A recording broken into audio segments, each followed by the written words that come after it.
खुशामदीद। आज हम एक बहुत ही बड़े, बहुत ही अहम मैच का गहराई से जायजा ले रहे हैं। एशिया कप 2025 भारत बमुकाबला पाकिस्तान 14 सितंबर दुबई में। जी, बड़ा मैच था ये।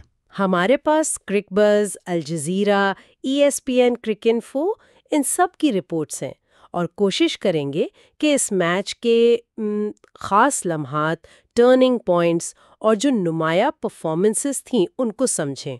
बिल्कुल, देखते हैं क्या कुछ हुआ इस मैच में। तो ये एशिया कप 2025 का ग्रुप ए का छठा मैच था, दुबई इंटरनेशनल क्रिकेट स्टेडियम। जी पाकिस्तान ने टॉस जीता और फैसला किया पहले बैटिंग का। हाँ, ये फैसला तो ठीक था शायद पिच को देखते हुए। लेकिन कहानी शुरू होते ही एकदम ड्रामाई अंदाज में पहली गेंद हार्दिक पांड्या बॉलिंग पर और साइम अयूब सामने। और आउट, गोल्डन डेक। मतलब इससे बुरा आगाज तो नहीं हो सकता था पाकिस्तान के लिए। बिल्कुल नहीं हो सकता था। रिपोर्ट्स भी यही कहती हैं कि ये एकदम, जिसे कहते हैं ना, टीम को हिला देने वाला आगाज था। और ये दबाव रुका नहीं। थोड़ी ही देर बाद दूसरे ओपनर मोहम्मद हारिस, जी, उनको बुमराह ने आउट किया। हाँ, तो स्कोर था सिर्फ 6 रन और 2 विकेटें गिर चुकी थीं। 6 पर 2 T20 में, और वो भी इंडिया पाकिस्तान मैच में, ये बहुत ही ज्यादा दबाव वाली सूरत हाल बन जाती है। जाहिर है, ड्रेसिंग रूम का माहौल भी। बिल्कुल, आने वाले बल्लेबाजों पर एकदम प्रेशर आ जाता है कि अब विकेट भी बचानी है और रन्स भी बनाने हैं,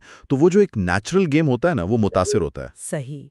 इस मुश्किल वक्त में शहजादा फरहान ने कुछ कोशिश की। जी, उन्होंने एक एंड संभालने की कोशिश की, कुछ रन्स बनाए, तकरीबन 40 के करीब। वो टॉप स्कोरर भी रहे पाकिस्तान के। हाँ, लेकिन दूसरे एंड से वो सपोर्ट नहीं मिल रही थी और रन रेट भी वो क्या कहते हैं ऊपर नहीं जा पा रहा था। और जैसे ही लगा कि शायद अब कुछ इस्तेहकाम आएगा, कोई पार्टनरशिप बनेगी, तभी भारतीय स्पिनर ला गए। हाँ, और उन्होंने आके तो बिल्कुल मैच का नक्शा ही बदल दिया, खासतौर पर कुलदीप यादव।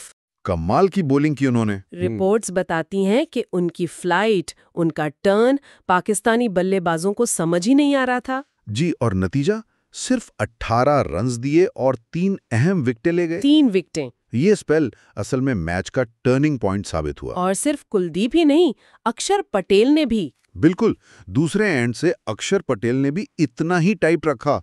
उन्होंने भी 18 ही रन दिए और 2 विकेटें हासिल की। मतलब दोनों स्पिनर्स ने मिलकर सिर्फ 36 रन दिए और 5 खिलाड़ी आउट कर दिए। जी, और ये वो ओवर्स थे, मिडिल ओवर्स, जहां रन्स बनते हैं, जहां मोमेंटम बनता है। उन्होंने वहां बिल्कुल पाकिस्तान को जकड़ लिया। रिपोर्ट्स भी यही कहती हैं कि ये एक स्पिन का शिकंजा था जिससे निकलना बहुत मुश्किल हो गया। हाँ, और ये भी देखना होगा कि सिर्फ स्पिनर्स नहीं, शुरू में बुमराह और पांड्या विकेटें ले चुके थे। ठीक। बाद में चक्रवर्ती ने भी रन्स रोके। हाँ, तो ये एक पूरी टीम एफर्ट थी बॉलिंग में। सही कहा। जब टॉप ऑर्डर नाकाम हो, मिडिल ओवर्स में स्पिनर्स हावी हो जाएं। बिल्कुल, तो बड़ा स्कोर बनाना बहुत मुश्किल हो जाता है। एक वक्त पर तो लग रहा था कि शायद 110-115 तक ही पहुंच पाएंगे। लेकिन फिर इनिंग्स के आखिर में एक गैर मुतवक्का हमला हुआ शाहीन शाह आफरीदी की तरफ से। हाँ, ये दिलचस्प था। शाहीन, जो अपनी बॉलिंग के लिए जाने जाते हैं, उन्होंने बल्ले से कमाल किया। 16 गेंदें, 33 रन, जिसमें 2 छक्के भी शामिल थे। बिल्कुल, उनकी इस इनिंग्स की वजह से पाकिस्तान का स्कोर कुछ बेहतर हुआ। 127 तक पहुंचा 9 विकेट पर। 127-9। अब सवाल ये था कि क्या ये स्कोर काफी था दुबई की पिच पर? देखें, 128 का हदफ T20 में बज़ाहिर तो कम लगता है, लेकिन दुबई में शाम को पिच थोड़ी सुस्त हो जाती है, गेंद फंसता है। तो स्पिनर्स के लिए मदद हो सकती थी। जी, अगर शुरू में 1-2 विकेटें जल्दी मिल जाती, खास तौर पे शाहीन अगर कोई विकेट ले लेते, तो शायद भारत पर थोड़ा दबाव आता है। तो चैलेंज तो था, मगर शायद इतना बड़ा नहीं जितना पाकिस्तान को चाहिए। ठीक है, तो भारत का ताकुब शुरू हुआ, 128 का हदफ। और आगाज वो बिल्कुल वैसा नहीं था जैसा पाकिस्तान चाहता था। बिल्कुल नहीं, बल्कि ये तो पाकिस्तान के लिए डरावना ख्वाब जैसा था। अभिषेक शर्मा जी, आते ही उन्होंने चार्ज किया। सिर्फ 13 गेंदें खेले और 31 रन्स बना डाले। रिपोर्ट्स कहती हैं बिल्कुल बेखौफ बैटिंग थी। पावर प्ले का बेहतरीन इस्तेमाल।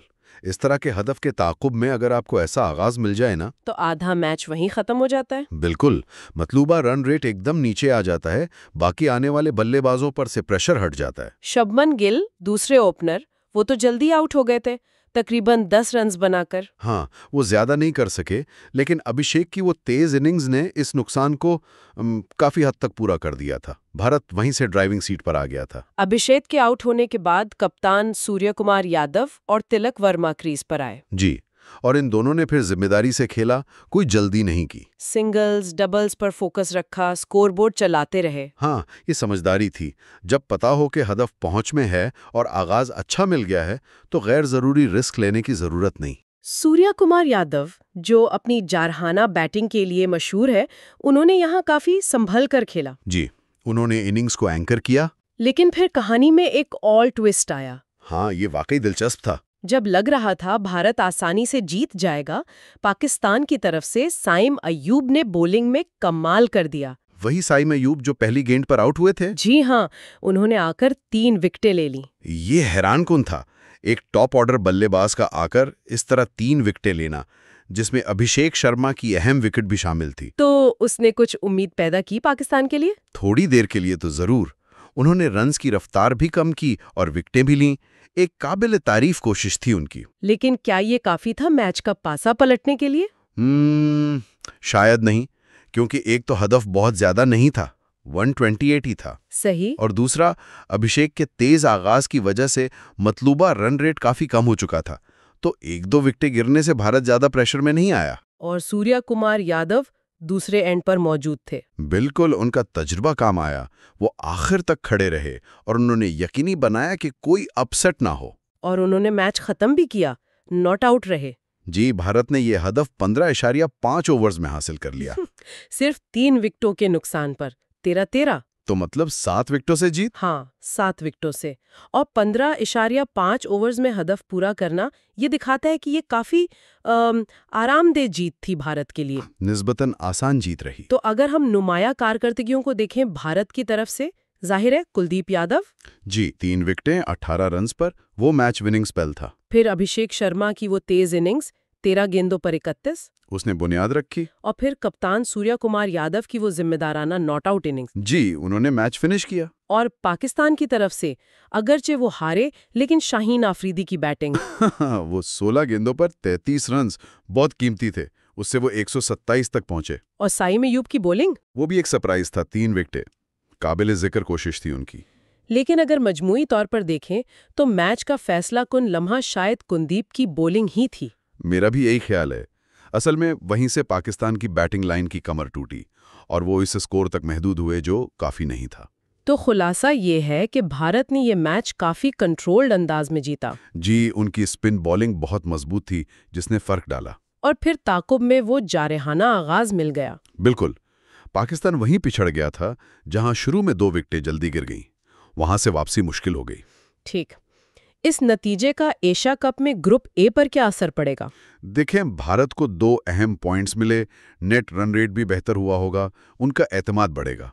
और पाकिस्तान के लिए? उन्हें सोचना होगा, खास तौर पर अपनी बैटिंग अप्रोच पर, कि पावर प्ले में विकेटें कैसे बचानी है और मिडिल ओवर्स में स्पिन को कैसे खेलना है। बिल्कुल। और आखिर में एक सवाल छोड़ जाते हैं सामीन के लिए सोचने को। जी, साइम अय्यूब की ये जो कारकर्दगी रही, बैटिंग में नाकाम मगर बॉलिंग में 3 विकेटें, क्या ये पाकिस्तान के लिए एक इशारा है कि उन्हें मुस्तकबिल में एक बॉलिंग ऑप्शन के तौर पर या शायद एक ऑलराउंडर के तौर पर ज्यादा संजीदगी से देखना चाहिए, खासकर T20 में? ये एक दिलचस्प सवाल है। या फिर इसको यूं देखें कि कुलदीप यादव की इस परफॉर्मेंस के बाद क्या दुबई की पिच पर स्पिन का रोल आने वाले मैचों में और भी ज्यादा अहम हो जाएगा? हाँ, क्या टीमें अब स्पिन पर ज्यादा इन्हिसार करेंगी? ये वो चीजें हैं जो हमें टूर्नामेंट में आगे पता चलेंगी।